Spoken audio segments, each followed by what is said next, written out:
سلام، امیدوارم حال همتون خوب باشه بچه ها. بعد از یه مدتی بریم ببینیم که برای مارکت چه اتفاقی افتاده، قراره کجا بره، چه ارزی الان بگیریم، مثلا ارز بخریم، نخریم، بفروشیم.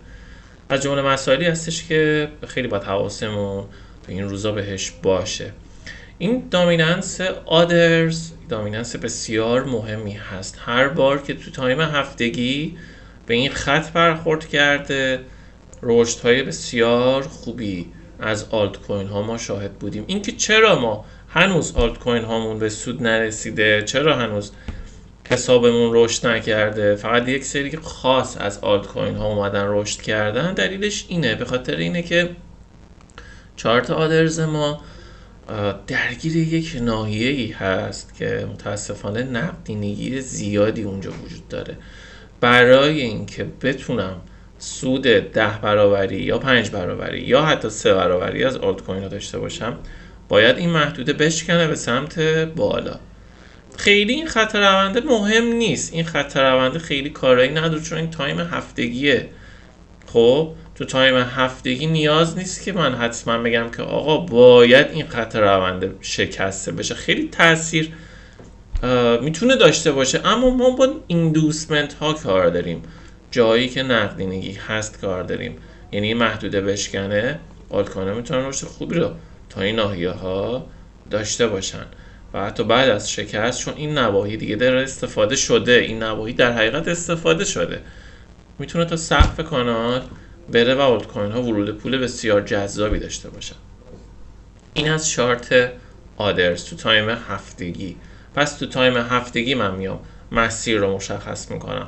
تو تحلیل های قبلی من اگه دیده باشین، قبلا وقتی به اینجا رسیده بود گفته بودم که آلت کوین ها میتونن رشد خوبی رو تجربه بکنن تا اینجا و این اتفاق هم افتاده و این خط کشی ها همش از قدیم هست که من هر بار اینا رو بررسی میکنم تا ببینم که چه موقعی باید خریدش رو انجام بدم.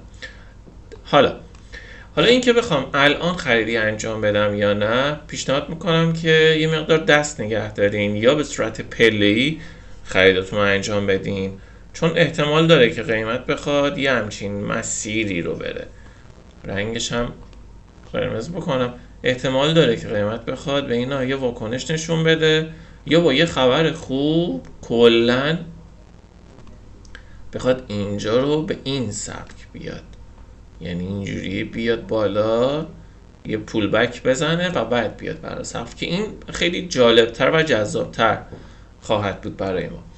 چارت بعدی که باید حتما بهش توجه بکنیم، ETH به BTC رو حتما باید مد نظرمون قرار بدیم.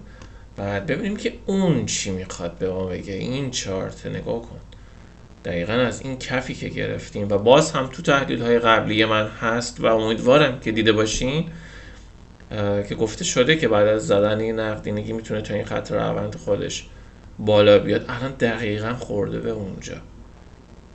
بعد از نظر تکنیکالی ما احتمال میدیم که یه پول بکی آلت کوین ها بخواد به اینجا داشته باشن، چون خبرهای جذابی مخابره نمیشه تو مارکت. بعد بخواد از اونجا دوباره این مسیر رو بشکونه و برای این سطح حمله ور بشه بهش. پس در حال حاضر اگه میبینین که آلت کوین ها رمقی ندارن، به خاطر اینه که دامیننس ها دارن به ما مسیر رو میگن که آقا اینجا من زور ندارم که بخوام برم بالا، هر بارم که بهش خورده ریخته. پس اینجا جای سیو سوده در حقیقت آلت کوین هامون میتونه باشه. من حتی تو تایم روزانه اینجا رو با یه دایره مشخص کردم، یه دایره طلایی. بعد امیدوارم بعد از زدن این نقدینگی ها ما بتونیم یک ورود پول بسیار جذاب برای آلت کوین ها داشته باشیم و تا این سطح رشد بکنه. بد نیست از ایچیموکو هم بخوام کمک بگیرم، ببینم بعد احتمالاً، یعنی ما تا اینجا بخوایم یک پول بکی داشته باشیم، یک روند اصلاحی رو به صورت خیلی رنج داشته باشیم. بعد مومنتوم خیلی قوی هست، سقف ها خیلی از هم فاصله داره. این نشونه خوبیه که اصلاح میتونه عمیق نباشه برامون. پس این از چارت ETH به BTC که خیلی خیلی خیلی برامون مهم و حیاتیه. یعنی این هنوز از دامیننس های دیگه برامون مهمتره. بریم برای دامیننس تتر ببینیم دامیننس تتر چه مسیری رو میخواد به ما بگه که ما بتونیم با یک جمع‌بندی خیلی کلی و جمع‌بندی خیلی بهتر برای خریدهامون بتونیم پلن داشته باشیم و این پلن خیلی هم مهم هست برای ما. بذاریم من یه دقیقه. خب در ادامه بریم برای مارکت کپ دامیننس. یه مقدار سرعت اینترنت هم امروز مثل این که مشکل داره. تو تایم روزانه خطکشی های منم اومده از قبل، چون من هر بار بک‌گراند رو برای شب‌ها مشکی میکنم، برای روزها دوباره برمیگردونم به حالت عادی. خب اومد. خب این خط‌ها رو من برگردونم به حالت مشکی. تحلیل‌های قدیمی خودم اینو هم آبی بذاریم. خب ما از قبل این خطکشی رو انجام دادیم، گفتیم که میتونه قیمت یک حمله‌ای بکنه به این سطح، اگه بشکنه میتونه تارگت ها رو ببینه، در غیر این صورت میتونه بیاد برای این کف که دقیقا همین اتفاق افتاده و آلت کوین ها اصلاح داشتن. دقت کنین تایم روزانه است. ما در حد همین یکی دو ماه یه ماه هست که میبینیم که آلت کوین ها رشد خیلی خوبی رو داشتن. در حقیقت جای بدی نیست دامیننس تتر، یعنی میتونم بگم که یه جای حمایتی خودشه و این میتونه رشد بکنه و اصلاح آلت کوین ها رو در بر داشته باشه. از ایچیموکو هم کمک میگیریم در ادامه. آره یعنی این میتونه یه رشدی داشته باشه که آلت کوین ها یه نفسی بگیرن، بعد در ادامه مسیرش رو به این صورت بخوایم ببینیم، یعنی به این صورت بخوایم در حقیقت داشته باشیمش.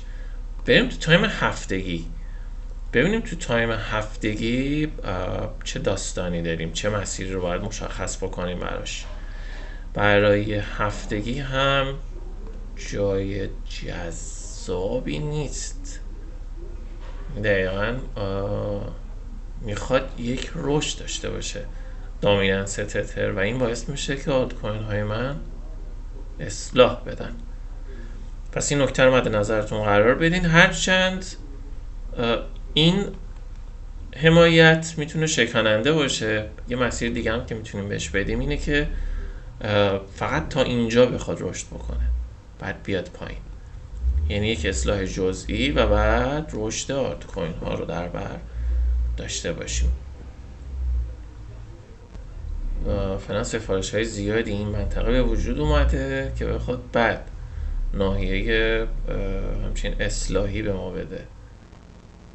یعنی این مسیری است که قیمت باز هم میتونه بهش بخوره و برگرده بیاد پایین تر، حتی کف جدید بزنه آلت کوین دامیننس تتر و سقف جدید بزنن یه سری از آلت کوین های جذاب بخور.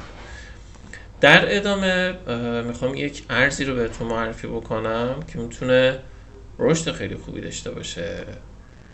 ارز APT یه ارزی هستش که اکومولیشن بسیار جذابی گرفته، انباشت خیلی خوبی درش اتفاق افتاده، بعد میتونه رشد خوب و جذابی رو ازش ببینیم. بچه چارتش هم برامون کامل آپلود شده. در ادامه دو تا منطقه براش مشخص کردیم که میتونه بعد از شکست این منطقه یک رشد خیلی خیلی جذاب رو ما ازش داشته باشیم. پس شرط ورود ما به این ارز اینه که این بتونه خودش رو تو این سطح نگه داره، یعنی بیاد بالای این $5. خب در حقیقت یک اکومولیشن خوب، یک انباشت خوب اتفاق افتاده. بعد در ادامه آموزش های تخصصی که حالا برای بچه های خودم دارم ما میتونیم اینطور استنباط بکنیم که بتونیم منطقه رو رد بکنه و بیاد برای تارگت های بسیار جذاب خودش. دقت بکنید تایم فریم هفتگی هست. شما برای اینکه بتونی با این ارز بخوای خرید و فروش انجام بدی، باید دقت بکنی که ما روی حمایت‌های روزانه سعی می‌کنیم خریدهامون رو انجام بدیم و این یک پلن و یک حرکت ایمن‌تری هست تو مارکت که بتونیم رشدش رو ببینیم و دقت بکنیم که هدف اصلی داخل مارکت اینه که ما سرمایه‌مون رو حفظ بکنیم، بعد بخوایم به سود نگاه بکنیم. همیشه این ذهنیت رو به فراگیرای خودم دادم، که به دانشجوی خودم دادم که اول باید ببینی چقدر ضرر میکنی، بعد به فکر سود کردنه باش. با این کار من میتونم مدیریت بکنم که چه پولی باید بیارم داخل مارکت و کجا باید خارج شم. پس ذهنیتتون باید حتما از قبل آماده باشه، بدونین کجا ورود کنین، کجا باید خروج کنم. یعنی بعضی وقتا تارگت ها میتونن به ما نوید مدیریت سرمایه خیلی جذابی رو به ما بدن که ما بتونیم سالهای سال فعالیت بکنیم. یعنی من باید بدونم اینجا خارج شم یا اینجا میخوام خارج شم. هر کسی بسته به تجربه، بسته به استراتژی که داره، بسته به دیسیپلین خودش، مهارتی که اومده به دست آورده، میتونه ازش استفاده بکنه. امیدوارم که موفق باشین. این ویدیو رو شیر بکنین، لایک و دیسکراپ یادتون نره. دمتون گرم.